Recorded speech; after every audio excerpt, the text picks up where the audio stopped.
If in the next 24 hours everything breaks loose, your first mistake won't be fear, it will be delay. Jesus described a chain of decisions that begins with one thing: recognize it in time, and then act without looking back. Today I'm going to give you 5 exact instructions for those first 24 hours. But listen closely. Number 2 is the one that separates the people who react from the people who freeze. And the worst part: there's no giant sign, no anchor screaming, "IT has started." Just one event. One. And if you recognize it late, it doesn't steal a minute, it steals the window. Because the first idea you have to accept is harsh. The first 24 hours are not a period to get organized. And here's the hit. Jesus didn't leave this as theory. He left it as instructions so direct, so urgent, they almost sound impossible to follow if you don't understand them now. Before we go into the first instruction, I'm asking you for something simple. If this is speaking to you for real, type 24 hours in the comments, not to look good, but to mark your mind. I will not improvise when the clock starts. Now instruction number 1 isn't to run, or hide, or pack. It's to see, to watch, and to recognize. And then he says something that sounds like a whisper aimed at you today. Right now, let the reader understand. That's not a decorative phrase, it's a finger pointed at your chest, as if to say, if you're rehearing this, this is where the first real separation happens, not between brave and cowardly, but between informed and confused. And in that moment, confusion isn't a personality flaw, it's danger. Because when the sign appears, you don't get time to research. You don't get time to call 10 people. You don't get time to sit down and say, okay, what does this mean? Life doesn't ask if you're ready. It puts the fact in front of you and measures you by your reaction. And the point is not that you memorize complicated terms. The point is that you recognize the pattern. When a display of power rises up, placed where it shouldn't be, and it demands what it does not own, don't treat it like just another headline. Don't treat it like something far away. Don't treat it like let's see what happens. Treat it as what Jesus said it is, the sign that starts the clock. So instruction 1 isn't fulfilled with adrenaline. It's fulfilled with mental preparation, with studying beforehand, with recognizing beforehand, with having the map beforehand, because the one who arrives late to understanding arrives early to danger. Now here's the question nobody wants to ask. Do you truly recognize that sign without someone explaining it to you 1,000 times? If your honest answer is, I'm not sure, don't blame yourself. But don't ignore it, because Jesus didn't say this to produce fear. He said it so it won't catch you with sleepy eyes. Instruction number 2 is what separates those who survive the chaos from those who get trapped, and it's so short it hurts. Run. Don't negotiate. Don't wait for confirmation. Don't say in a bit. Don't say let me just finish this. Run. The world becomes a different place, and in that different world, the ones who want to stand firm become targets, and you need to tattoo this into your mind. Persecution doesn't start when everyone is ready. It starts when the system starts, and the system starts fast. That's why Jesus doesn't say evaluate risks, or plan an orderly exit, or gather everyone and make a shopping list. No, he says, run. And when he speaks about fleeing toward places that are less controllable, that isn't poetry, it's logic. Cities are control cameras, closed streets, tracking, noise, panic, lines, roadblocks, and a city, when the system tightens, becomes a beautiful trap. And this isn't about playing hero, it's about understanding one thing.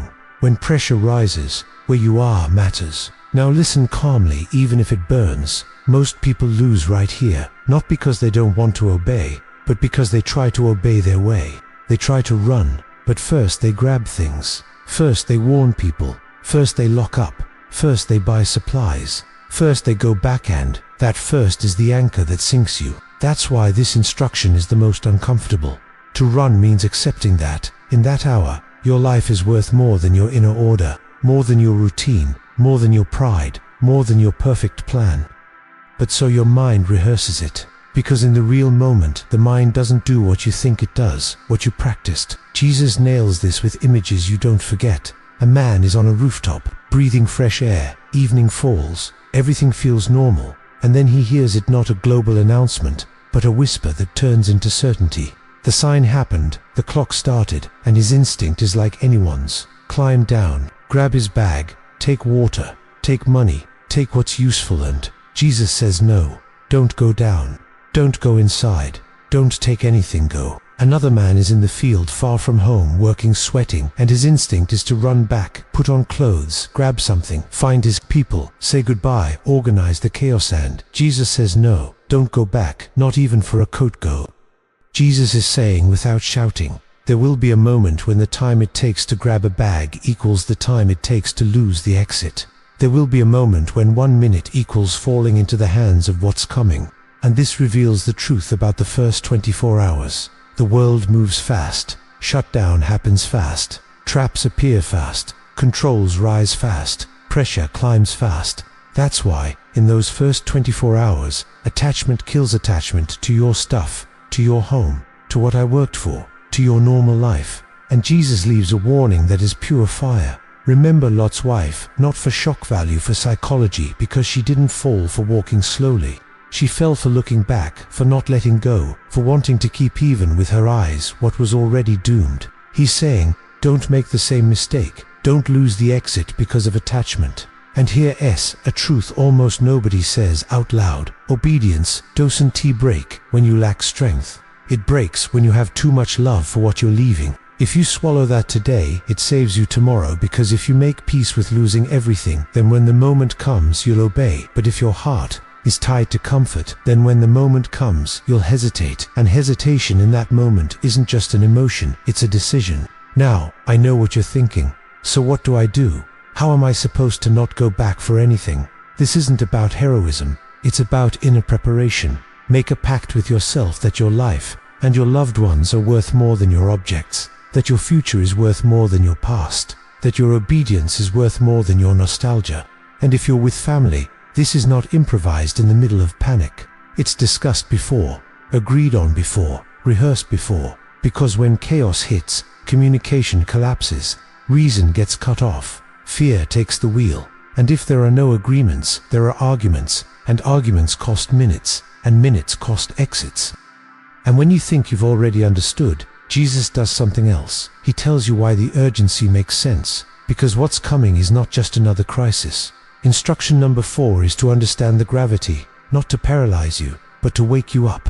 Jesus says it will be a time like never before, that if God did not cut those days short, no one would survive. Listen to that. No one. That sentence destroys the idea of I'll adapt, because in normal situations you adapt, you endure, you improvise. But here Jesus is saying this is beyond normal, beyond human endurance, beyond the logic of we'll see. And why does he say it? Because the human mind reacts like this. If it thinks it can negotiate with danger, it negotiates. If it thinks it can delay, it delays.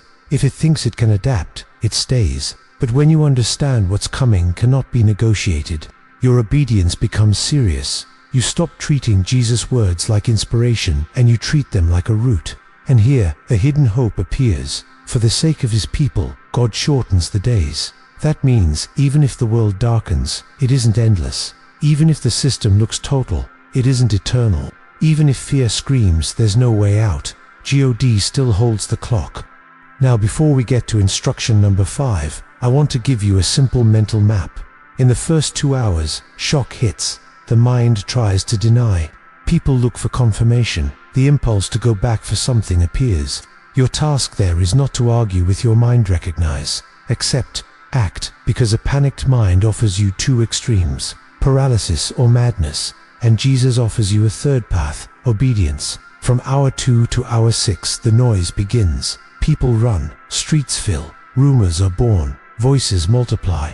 Your task there is to keep direction, not follow crowds, not follow shouting, not follow desperation. Direction.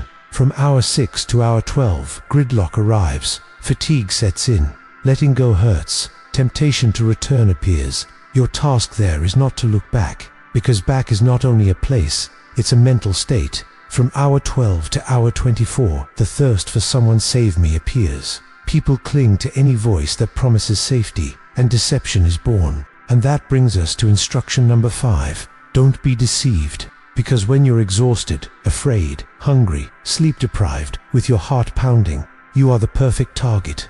Jesus warns that voices will appear, saying, here it is, there it is, come, follow me. I have the way out. Voices with signs, voices with proof, voices with spectacle, and here's a phrase you must remember in your worst moment. Not everything impressive is true.